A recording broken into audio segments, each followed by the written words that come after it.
Pooja.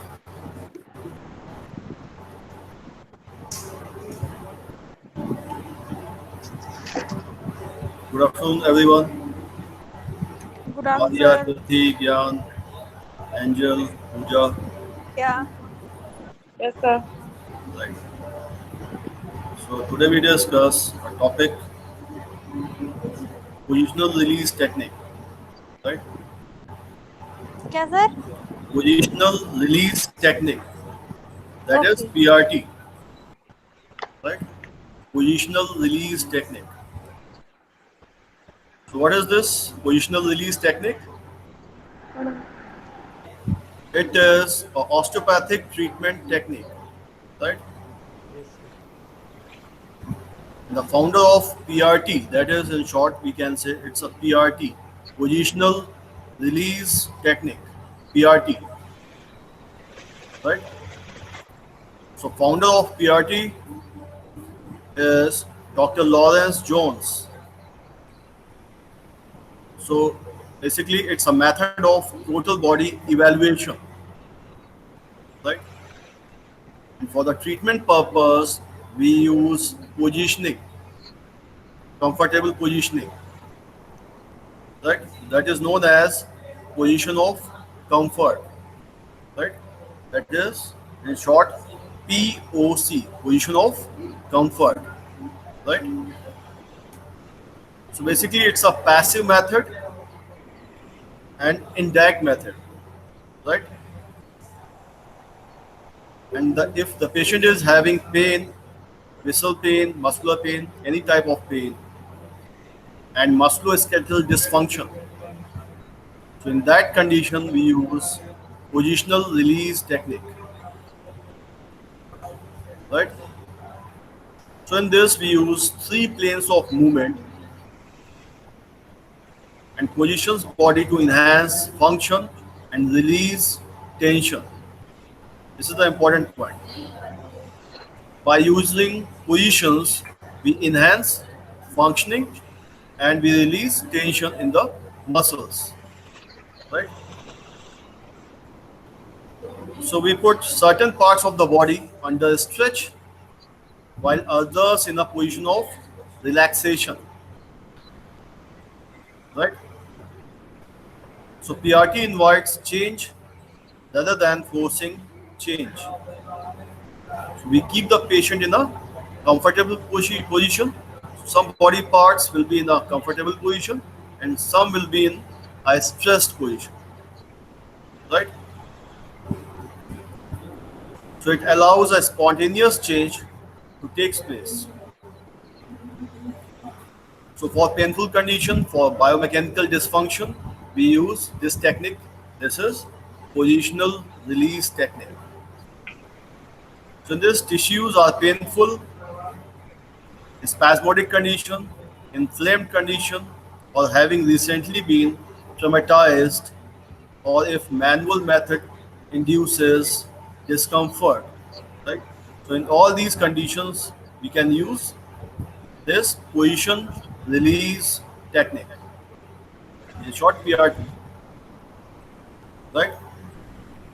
So application of force away from a resistance barrier in a direction of greater ease, more shortened state, right? So what is achieved as tissue relating to a structurally disturbed joint or area was positioned into a state of ease, right? So there are two terms, one is ease and one is bind, right? Point is, Lawrence H. Jones, who was the founder of PRT, he was an osteopath, right? And found that specific positions were able to reduce the sensitivity of tender point, right? So by positioning, we can reduce the tension, we can reduce pain, right? It was called on by the patient who had been suffering with low back pain since 2 months back. So that was unresponsive to the treatment. So by positioning only, he got the result, right? So this is positional release technique. So this discovery emphasized the value of position of comfort. Position of comfort. In short, we can say it's a POC, right? Position of comfort. So Jones found that by maintaining these positions for varying periods of time, lasting improvement would often be the result, right? So it depends on condition.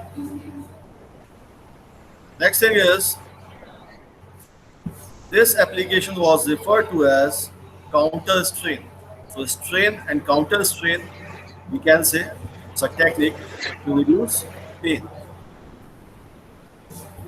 right? Next is to relieve musculoskeletal pain and somatic dysfunction through indirect manual manipulation, right? This is the main aim of PRT. So treatment begins by identifying areas of musculoskeletal dysfunction. First, you have to find out the area where the injury is, or where the pain is, right, or where the dysfunction is. So a skillful palpation allows discrimination between the various states and stages of dysfunction, right? So you have to be very careful during palpation or during examination, right? So now the basis of osteopathic palpation when assessing for somatic dysfunction is, for this we use ARTT, right? Capital A, capital R, capital T, and capital T. That is ARTT.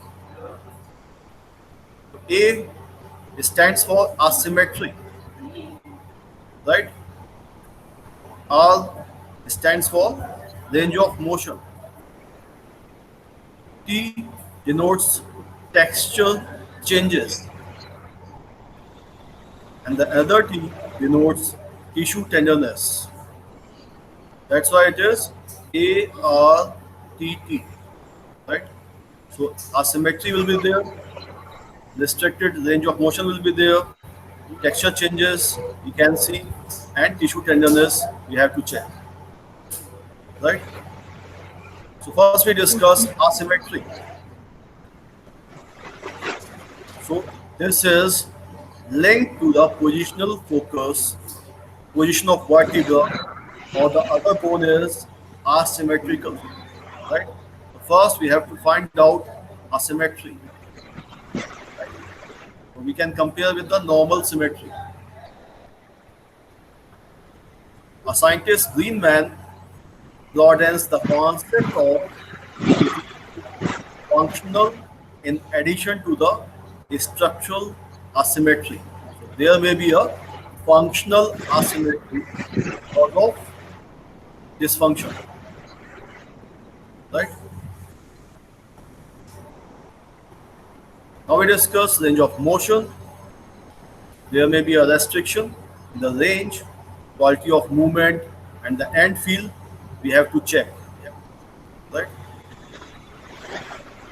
So range of motion you have to check.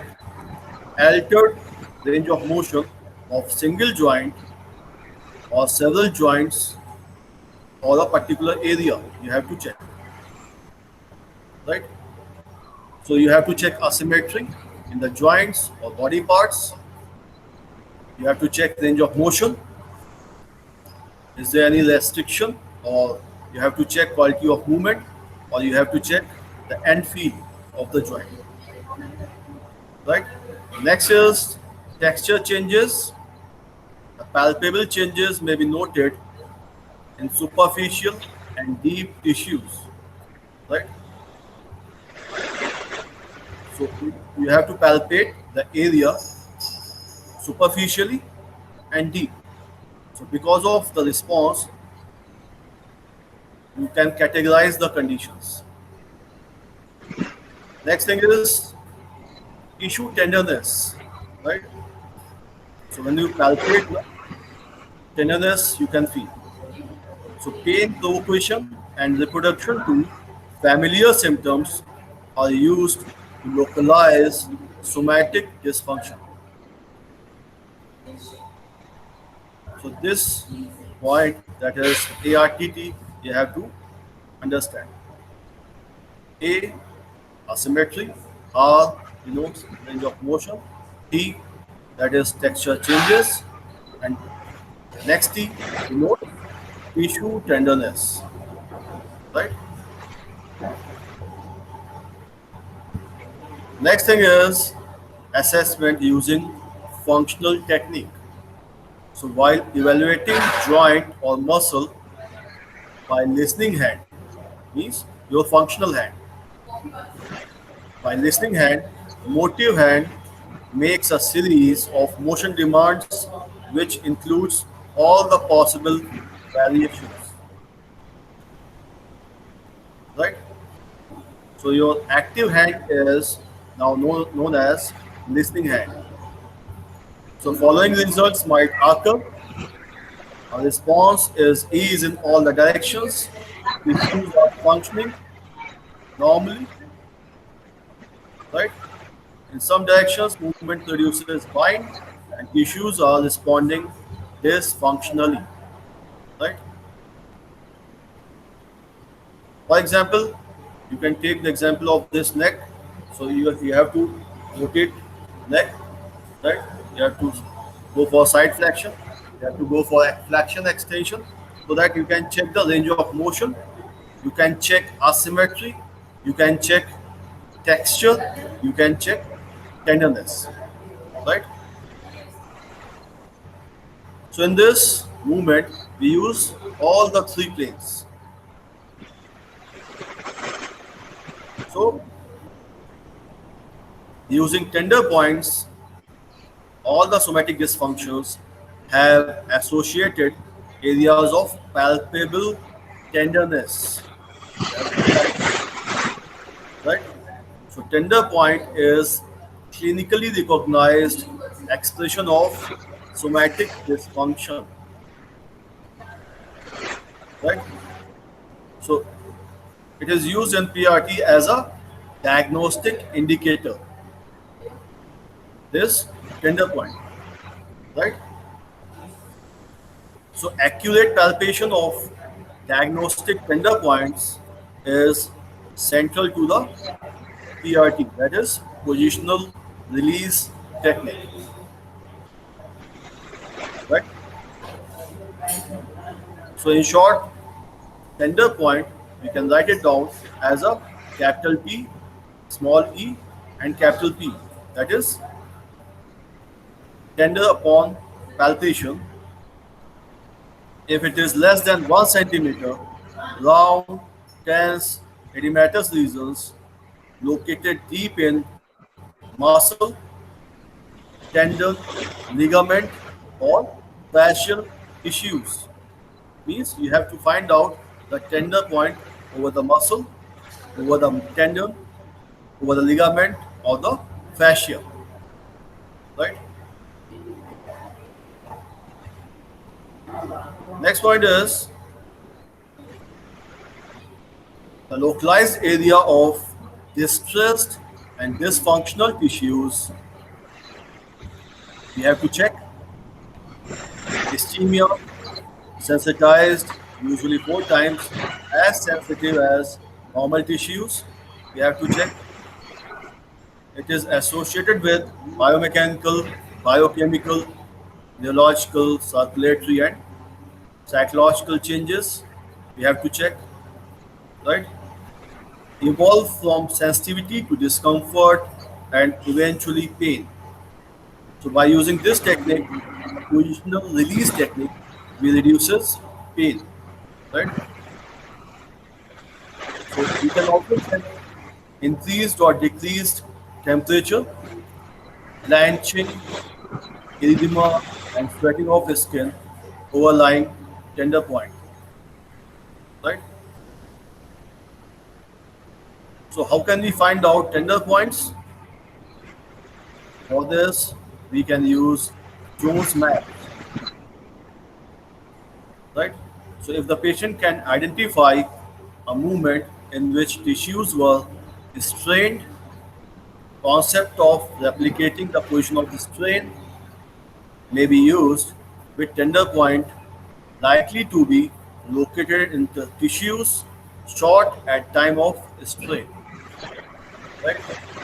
The tender points can find out by palpation over the muscles or tendons or ligaments or fascia, right? So obvious distortion or marked imbalance of loose and tight tissues, tender points most likely to be found in tight tissues. So if there is any sparse or tight band, you can find out the tender point over there, right? So patient demonstrate a movement that is painful or restricted. So the scientist Goodhart suggested the tender point most useful for monitoring will be located in the muscles that would perform opposite movement to that which is painful or restricted, right?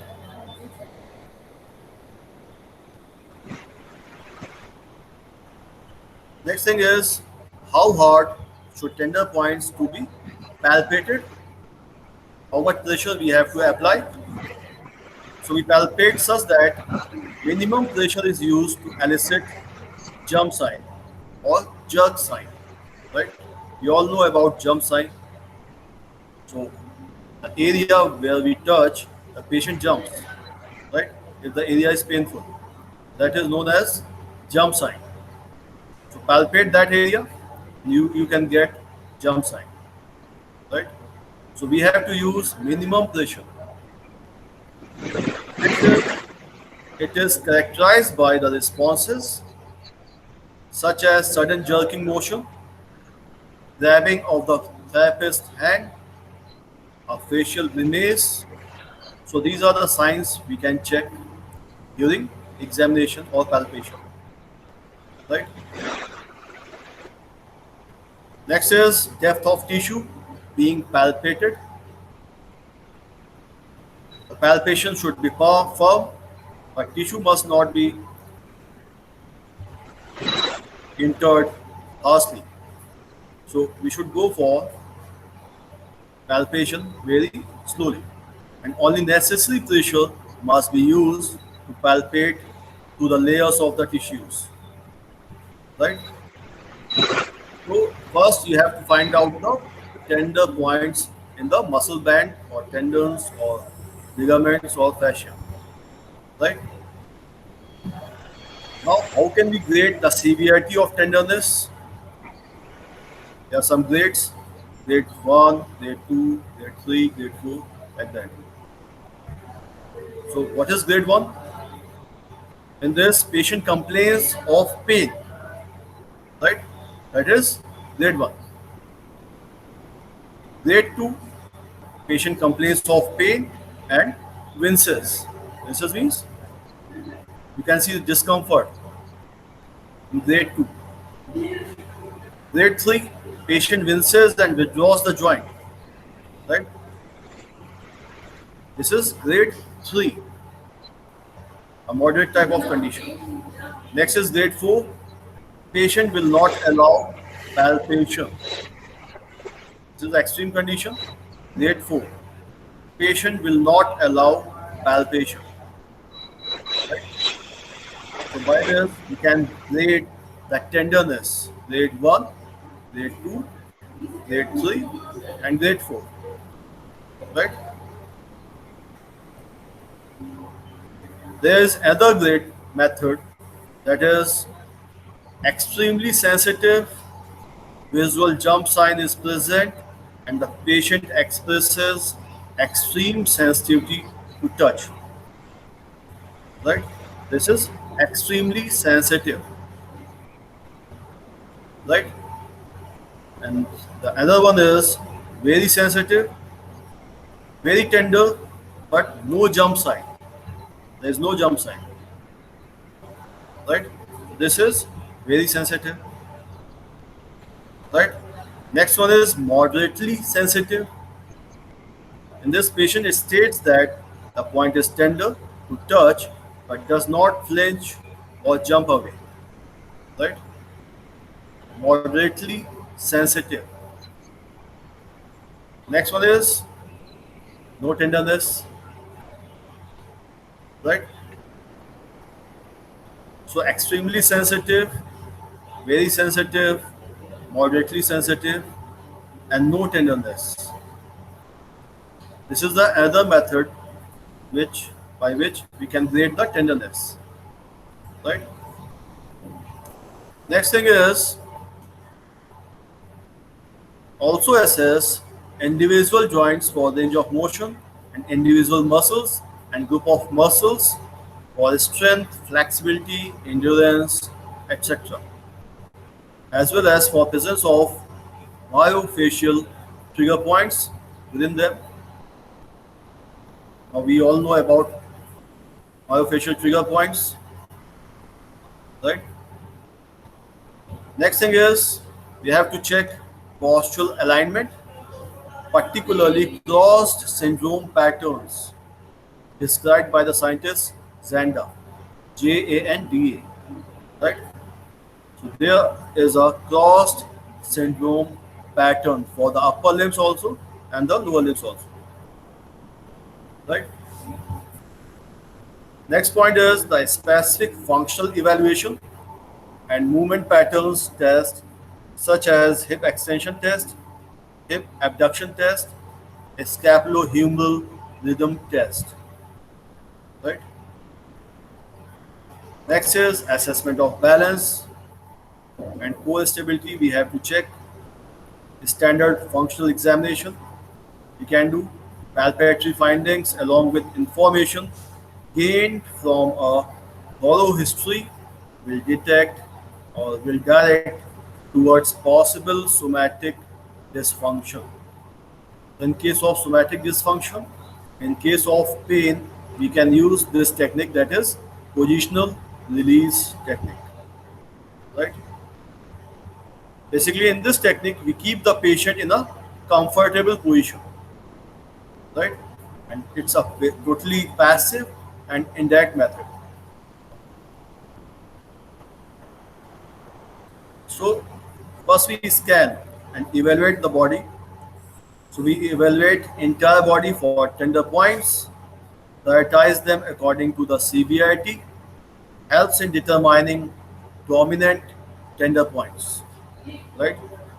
Dominant tender point, in short, we can write it down as a capital D, capital T, capital P. Dominant tender point. Right? It provides clear visual representation of location of dysfunctions. Right? Next point is if a point is palpated and there is an observable jump sign.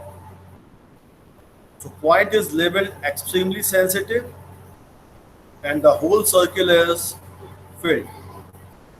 So we mark a circle and fill it. Right? It's a completely filled circle.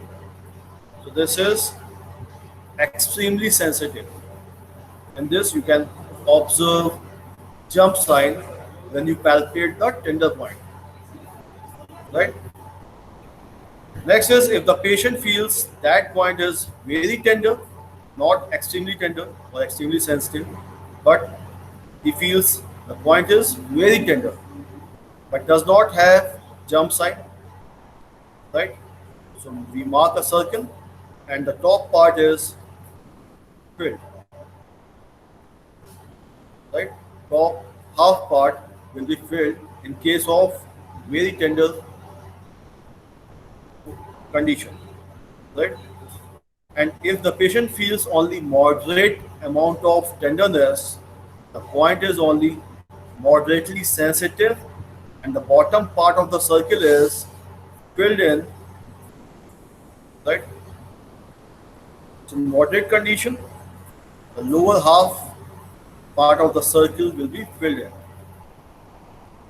right?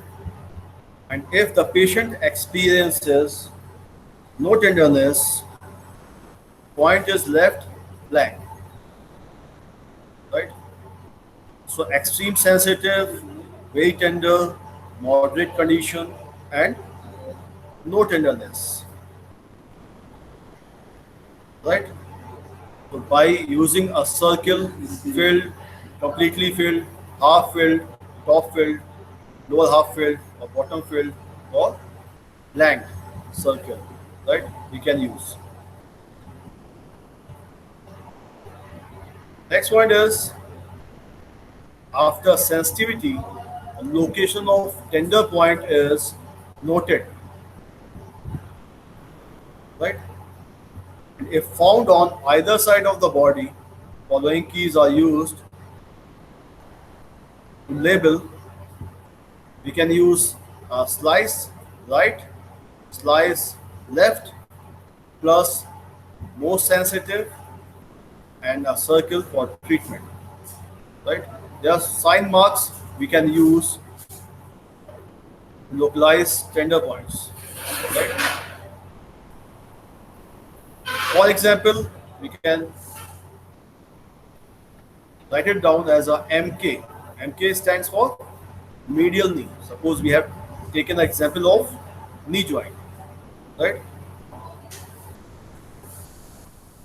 So we can write it down as a capital M, capital A, slash, right? Slash, and a circle, complete filled circle on the top of the slash. That means extremely sensitive tender point is found on the medial aspect of the left knee, right? I will send you the slides so that you can understand better. In that slides, you can see there is a line, right? Slanting line, and a dot or circle completely filled. Completely filled means it's an extreme condition, extremely sensitive, right? Clear? And this is tilted towards left side. Now MK, if we write it down as a MK, and this slanting line is towards MK, right? And the circle is completely filled, it means extremely sensitive tender point is found on medial aspect of the right knee, right? So if the line is towards right side, suppose there is a anatomical position of the person, right? And this line is towards right side, right? It means right knee joint is painful, and there is a circle that is completely filled.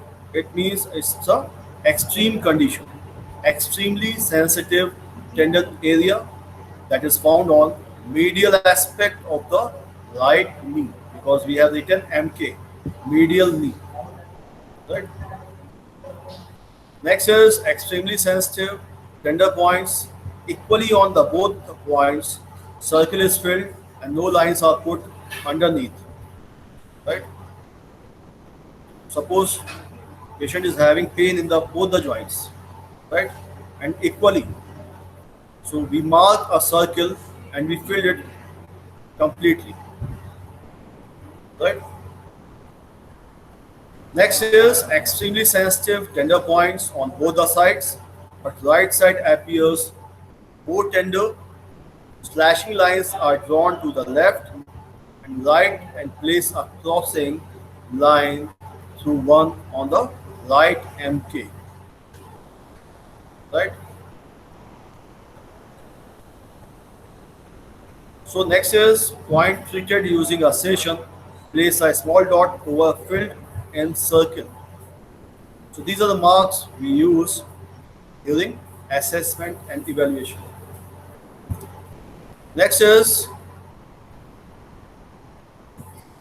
once DTP, deep tendon reflexes. Sorry, DTP, that is deep tenderness point, has been identified, appropriate position of treatment should be given. Right?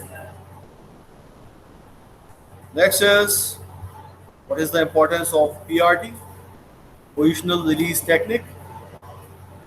It is the based on the work of Kelvin North, right? So he proposed a neural basis for joint dysfunction in eliminating the muscle spindle. The dysfunction that characterizes the osteopathic lesion does not arise in the joint but are imposed by the muscles that traverse the joint. So increased gamma discharge exaggerates effluent discharge from the spindle, causing reflex spasm which fixate joint in a certain position. Right? So this is Norse revelations. Right? So the next scientist is Jones. Jones postulates the muscle spindle operators and plays predominant role in a development of somatic dysfunction. So you have to find out the cause of somatic dysfunction. So not a lesion but an ongoing neuromuscular noxious stimulus. Hyperstimulated muscle must return to neutral length slowly. Right? So POC we can use, that is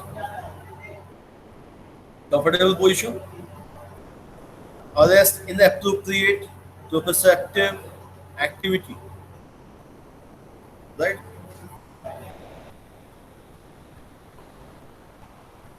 Next thing is now we discuss Jones neuromuscular model. So effect of a strain on a pair of antagonistic muscle. So a joint is at rest with approximately an equal state of tone within the both muscles, right? So muscle A is overstressed, increased rate of neural impulses to be generated within the gamma system. And muscle B is in the hyper shortened A state, decreased rate of impulses. So it all depends on the movement, right? If it is overstressed, joint is overstressed, it means there is increment in rate of neural impulses to be generated within the gamma system. And if the muscle is in the hyper shortened state, it means there will be decreased rate of impulses. Right? Now, if we give sudden stretch to the muscle, myotactic reflex contraction occurs, rapid rebound from initial direction of strain. So it all depends on condition of muscle. It is shortened, stressed, right?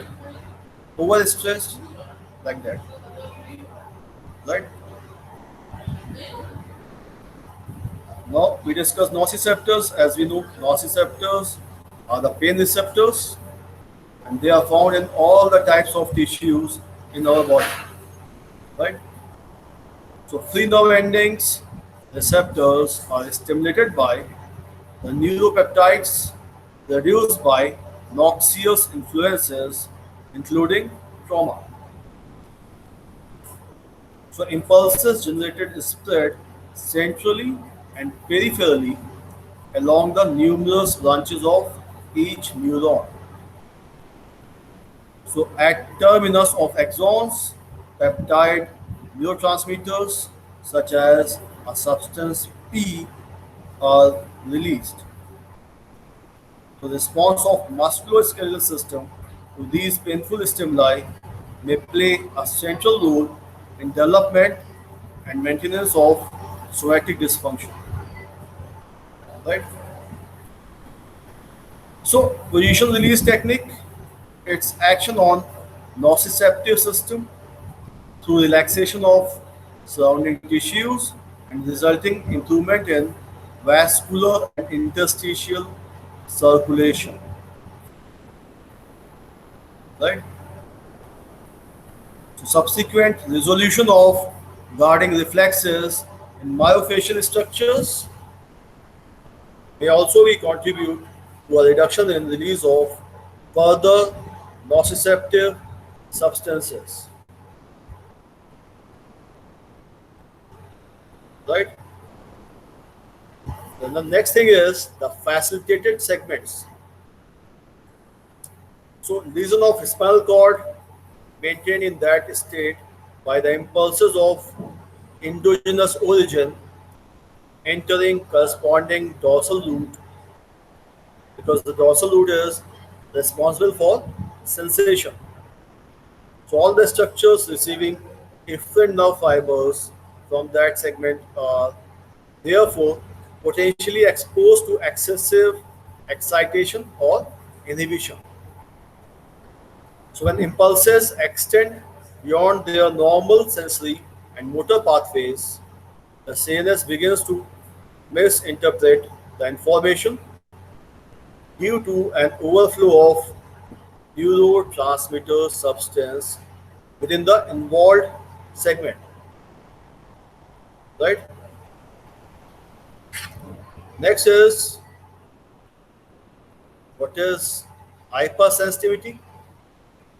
In this, minimal impulses may produce excessive response. That is hypersensitivity. It means the minimal impulses produces excessive response. So the condition is known as hypersensitivity. Right? The other term we use, that is overflow. What is overflow? Impulses may become non-specific and spill over to adjacent pathways, like referred pain may be produced. That is overflow. Right? Next is autonomic dystrophy. What is this autonomic dystrophy? A sympathetic ganglia becomes excessively activated, reduce healing and repair of target cells, reduced immune function, impaired circulation, and accelerated aging and deterioration of peripheral tissues. Right? This is autonomic dystrophy. Next point is PRT has damping influence on excitability within facilitated segments, giving opportunity for CNS to normalize the level of activity. Right? Now we can discuss facial dysfunction. So according to the 10 segregatory model, all the organic tissues are composed of a type of truss, and essential building blocks of all the tissue is tension icosahedron. Means there is a model hexagon. So accounts for concept of kinetic chain. Regions transmit tensions throughout the body. So through hydrostatic pressure and the connective tissue framework in conjunction with active muscles. So it allows symptoms to be traced back to their source and treated indirectly by aligning facial lines of force in relation to primary focus of restriction. Right? Next is tensegrity model delineates following properties of somatic tissues, like the forces maintaining the structure of the body are tension and compression and have no bending movements, right? So there is tension and compression in this model, but no bending movements. Next is structural integrity of the body is gravity independent and is stable with flexible joints. Next is body is a functional unit. Forces applied at any point are transmitted uniformly and instantly throughout entire body. Right. Next is the condition in one area of body may have its own origin in the other area. So therapeutic action at the source of dysfunction will have an immediate corrective effect on all the secondary areas, including the site of symptoms manifestations. Right? So basically the condition is positional release techniques we use for pain reduction, right? And for correction of biomechanical dysfunctions. Right? So TEPs, areas of relative fixation, are splinted. We can use splints. So areas of perception of pain by patient, especially in chronic cases, may often be removed from the area of most sensitive tender points. Right? So PRT reduces tension on myofascial system and engages facial component of dysfunction. So this facial component of release during POC appears to require a maintenance of positioning for several minutes and 90 seconds interval addresses only neuromuscular aspect of dysfunction. So in neurological cases, we can use the positioning for few minutes, right? In orthopedic conditions, we can use the positioning for 90 seconds, right? So resulting reduction in tension at the level of primary lesion would, in accordance with integrity model, creates an equilibrium of tension throughout the body, right? So there are different concepts regarding PRT, positional release technique, right? Next is effects of PRT. What are the effects? By using PRT, we can normalize the muscle hypertonicity. Number one, right? We can normalize the muscle hypertrophy and hypertonicity. Next one is normalization of facial tension. Next one is reduction of joint hypomobility. Next one is increased circulation and decreased swelling. Right? Next is decreased pain, and for strengthening we can use positional release techniques. Right? So these are the effects of PRT. So this is all for today. Right? I will send you slides. You can check it out and read all the slides, and you can ask the questions. Right? So if you have any doubt, you can ask.